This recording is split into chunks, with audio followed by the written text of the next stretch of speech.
Hey folks, Niall Livesey here with Test Drive. It is a beautiful sunny afternoon here in London, Ontario.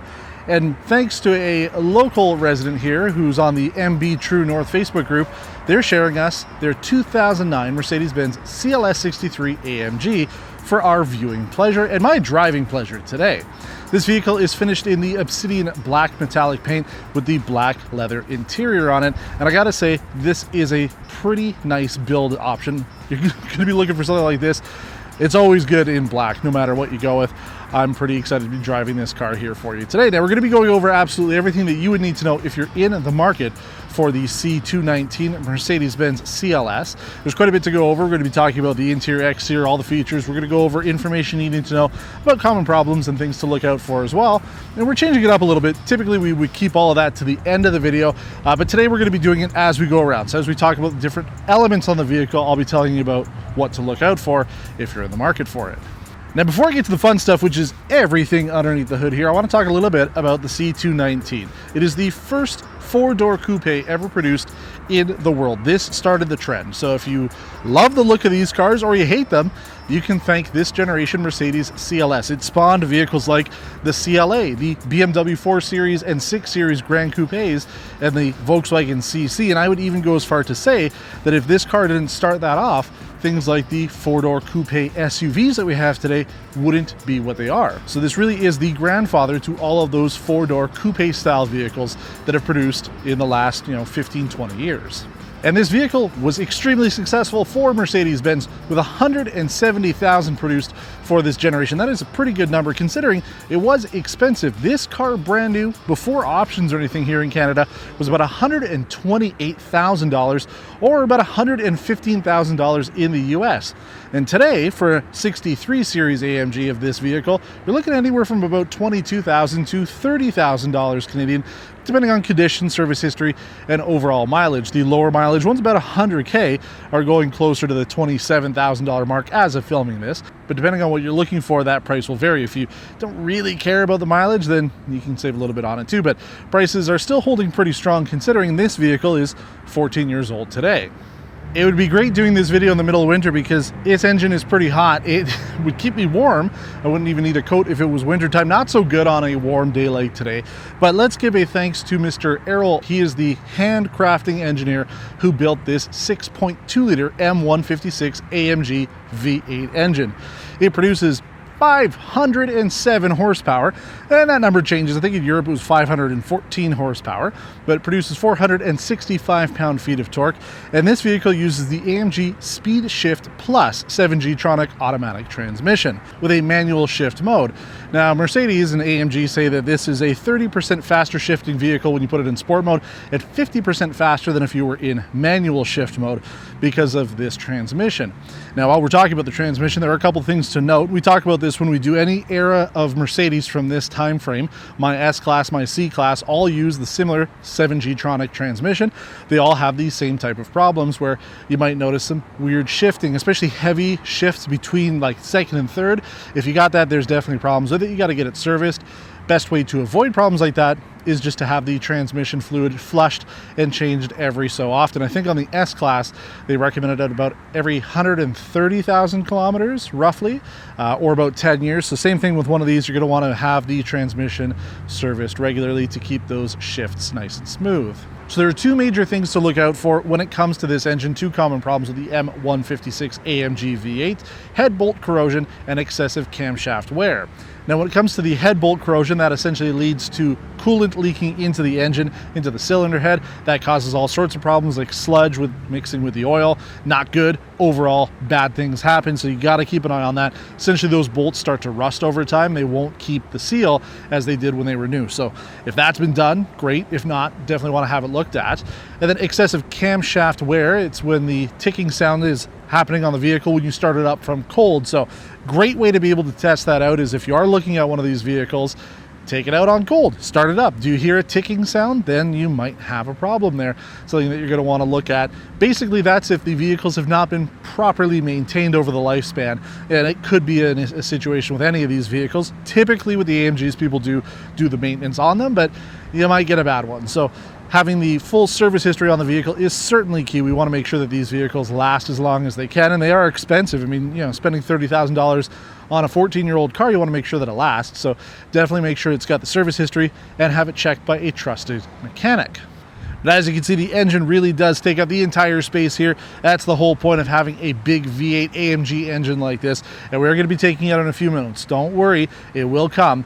The owner of this vehicle has also done some tuning on it. It's got an ECU tune to add about 20 horsepower or so. The resonators were deleted off of this, and then the original catalytic converters were removed and put on a high flow, high performance catalytic converter system with a catback exhaust. So some cool stuff there to make it sound fantastic. I heard it as it was pulling up here. Unbelievable. So we're going to be hitting the road shortly, but I just want to go over some of the other features on this car. All right, let's address the elephant in the room, or rather the salmon in the room, because as far as I'm concerned, since this vehicle came out, I have always felt that the side profile of the CLS-Class looks like a piece of salmon. Insert salmon B-roll here. Yeah, it's one of those designs that either you love it or you hate it. There's really nobody in the middle that thinks, it's kind of okay. No, you're either completely against this car or you absolutely love it, which is fine. I mean, that's the whole idea of having multiple vehicles to choose from. You can buy the car that you like. This was positioned almost as a four-door, two-door, four-door S-Class, right? If you think about it price-wise, $128,000 new, it's pretty pricey. Based on the Mercedes W211 E-Class platform, same wheelbase, just a little bit longer and obviously a slightly different design, it was positioned price-wise between the E-Class and the S-Class. And if you remember back in 2009, the S-Class was the CL Coupé. It wasn't an S-Class. It wasn't for another couple of years that they would change that up. So the CLS was sort of like the four-door version of the CL, which was a two-door version of the S. And that's why I said at the beginning, it really did spawn this era of four-door coupes. So again, you either love it or you hate it, but I do like the look of it, especially in black. I think it's got a nice classy look to it.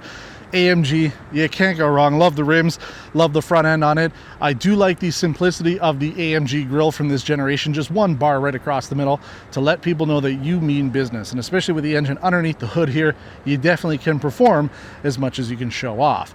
And then the rear end looks nice as well. Because this is the facelift, which came for 2008 and 2009, you get some good exterior bits, including things like the restyled front and rear bumpers. You get LED taillights, the new grille, alloy rims for all different trim levels. Aside from all those LED bits, the turn signals on the mirrors are also LED, replacing the older style bubble design that they had on the older vehicles. And then the rear LED taillights just look fantastic. Helps to make this car feel a lot more modern than it does, because it's 14 years old, but you see it on the road, doesn't necessarily look that way. Now we'll go over the interior fully when I take it on the road, but there are a couple things I want to note about the facelift. You did get a different steering wheel for 2008, but the owner has put the CL and CLS steering wheel from the previous non-facelift version. The vehicle was in a minor incident and the steering wheel needed to be replaced. I actually like the look of this steering wheel over the one that actually came on it. It's kind of like my C-Class, the original one. Just doesn't fit the size and stature of this car. Having a beefier steering wheel definitely works for this size of vehicle. And also for 2008, you got the Command APS NTG 2.5 navigation system that added the SD card and hard drive based system, and then you could have had an optional DVD system. There's a little bit of confusion when it comes to Command APS. They changed different versions for different models. Like my S-Class has the top of the end. You couldn't get that in any of the other ones, but the interface is pretty similar, especially when we compare it to my 13C Class. You can see that it all sort of makes sense. It all is part of the same family of heritage when it comes to the infotainment systems, but you're not really buying the car for the infotainment. You're not buying it necessarily for the looks or the LED lights or the rims. You're buying it for the engine. So let's finish this up. Let's hit the road and let's put this car where it belongs, showing you how it drives.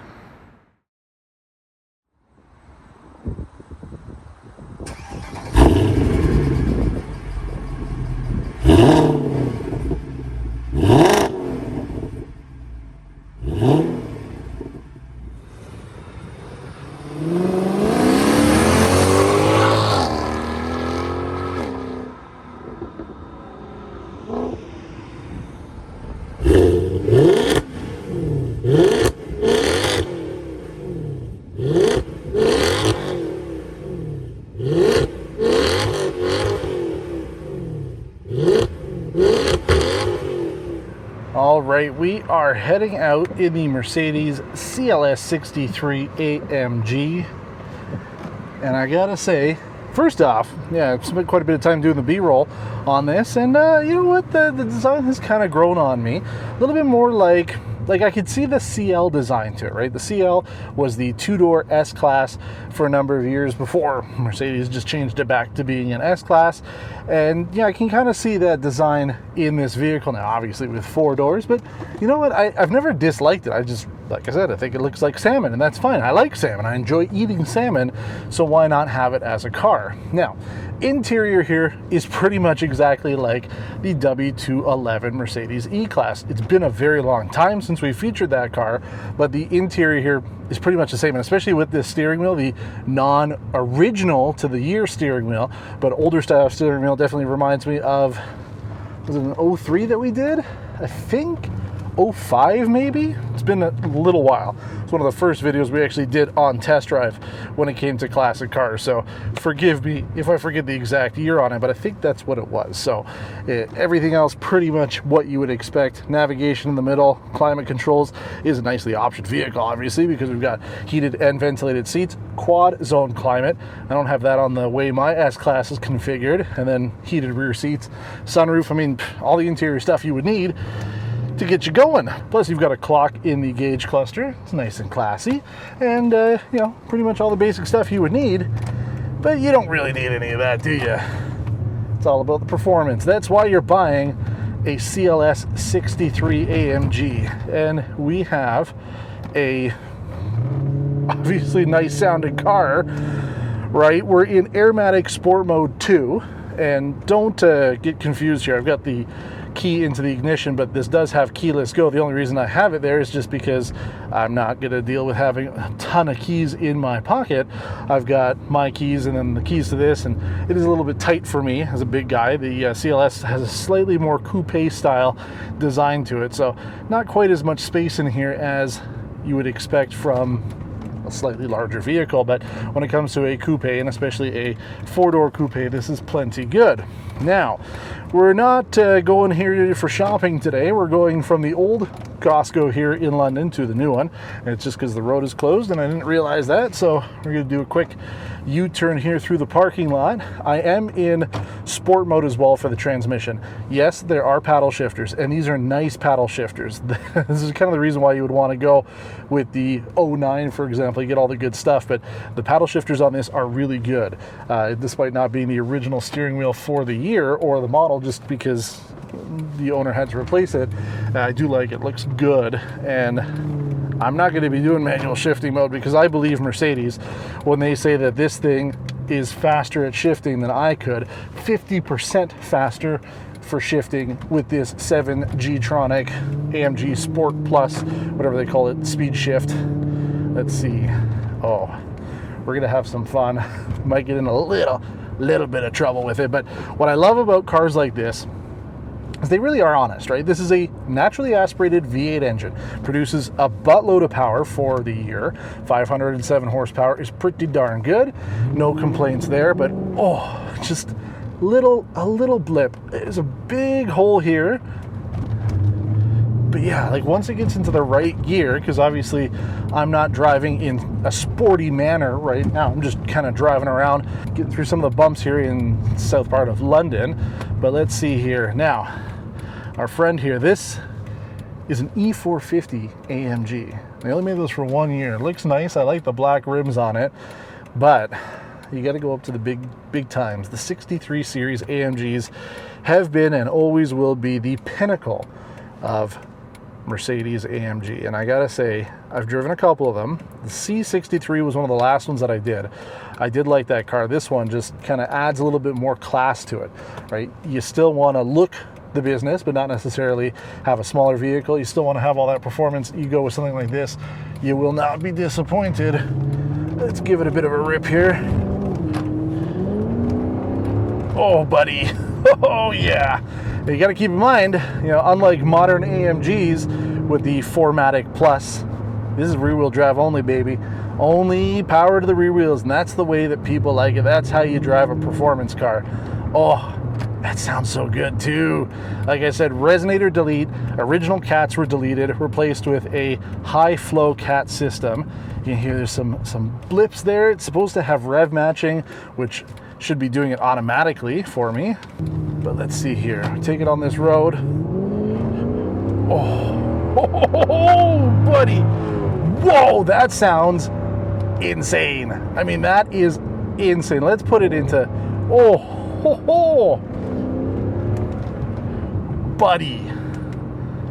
buddy, that sounds incredible. Let's put it into manual mode. Okay, like I said, I figure Mercedes has a much better way of shifting than I do, but let's give them the benefit of the doubt just for a minute here and see. Just, it sounds so good. I love it. Oh my God, how could you not?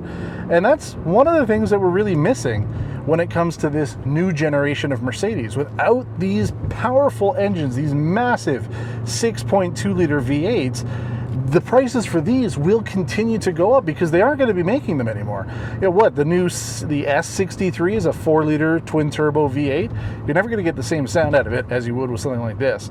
So these vehicles will appreciate in value. And this one's only got 86,000 kilometers on it. It's not bad at all. Pretty much at the low end of the ones that I saw for sale. Most of them were about 100,000, just shy of that. So pretty good overall mileage on this. Now, while I'm stuck here doing 50, roughly, because of the speed limit, and also roads here aren't super nice. Again, let's talk a little bit about the overall interior experience here. I'm quite happy. Getting in and out's a little tough. Okay, we know I'm a big guy. I'm tall as well. I'm 6 foot. So getting in is a little tougher than it would be for a regular E-Class, for example, but not the worst overall. Seating position is really good. These are like the active multi-contour seats, or at least part of the multi-contour seats. I don't know if they're active, but they do have a thick bolstering to them. Super comfortable as I'm sitting here. You've got I believe these should be the Neck Pro headrests as well, so they do kind of pop out a little bit. They are firm, but you're not really using a car for the headrests. The idea is the rest of the car is meant to be enjoyable, but seats are very comfortable. Visibility is good. Rear seat space, I wouldn't be able to fit behind myself. No problem. Who cares? This is one of those cars that you're going to buy either because you just absolutely love the look of it, and that's fine. You go ahead and buy it no matter what, or you're buying it because you do have maybe small kids you want to put in the back, or you've got a couple friends that you might want to put in there from time to time, because it is a 4-seater, so you're only going to get a couple bodies in this vehicle anyway. But if you're going for this type of vehicle, I don't think you're going to be disappointed at all. Now I'm going to put it back into sport mode. I'm giving up on the manual just because we're not really in the greatest area here to be able to test this kind of vehicle, but let's give it a bit of a rip here.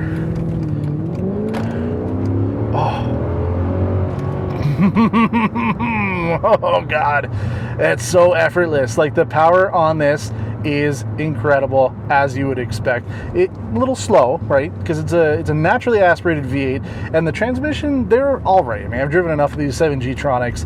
Yeah, they get the job done. They're not quite as quick as the new ones, obviously, but gets the job done. And again, if you're buying something like this because you want to have an enjoyable daily drive where you don't necessarily need top performance, despite this having it, but you're looking for something that you can live with on a daily basis that is enjoyable to drive, kind of stands out because you don't see a ton of these on the road. I know they made 170,000 of them, but still, there's not like a plethora of them on the road, especially 63 AMGs.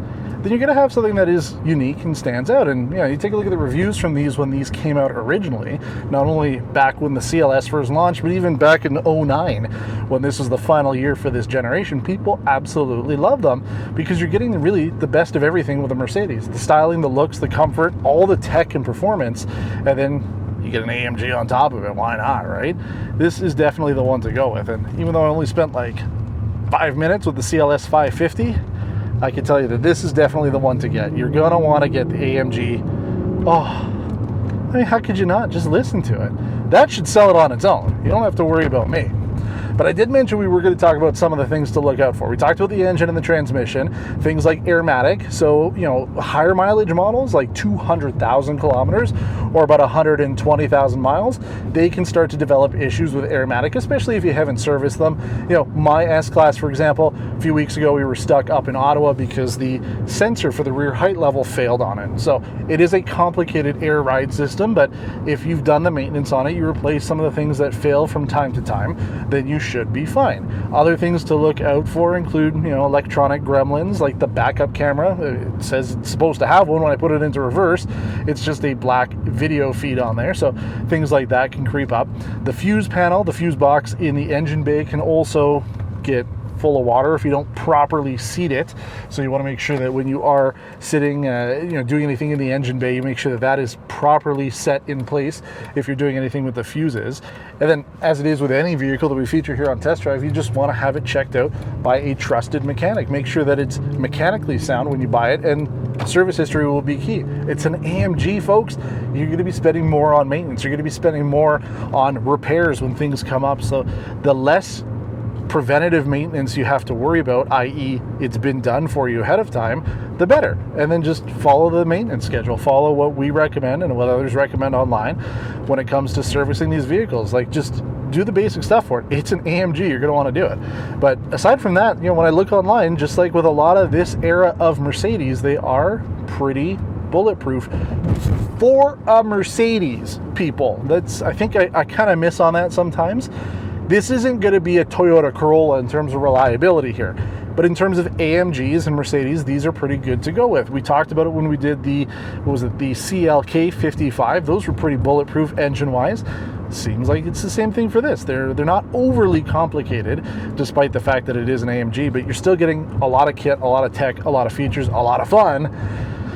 You know, it still is a $128,000 car when it was new, so you got to maintain it at that. But aside from that, like, I wouldn't be too worried about it. Take a look online. There was about 20 for sale, you know, between production start and 09 here in Canada on one of the major websites that I take a look at. You're going to find one, right? Get one that's got lower mileage, not necessarily the lowest, because keep in mind that low mileage doesn't necessarily mean you're going to be problem free. If the maintenance hasn't been done, you're going to be in trouble. But if you've got the maintenance history, you've got everything else, you're going to have fun. And I mean, this thing is extremely fun.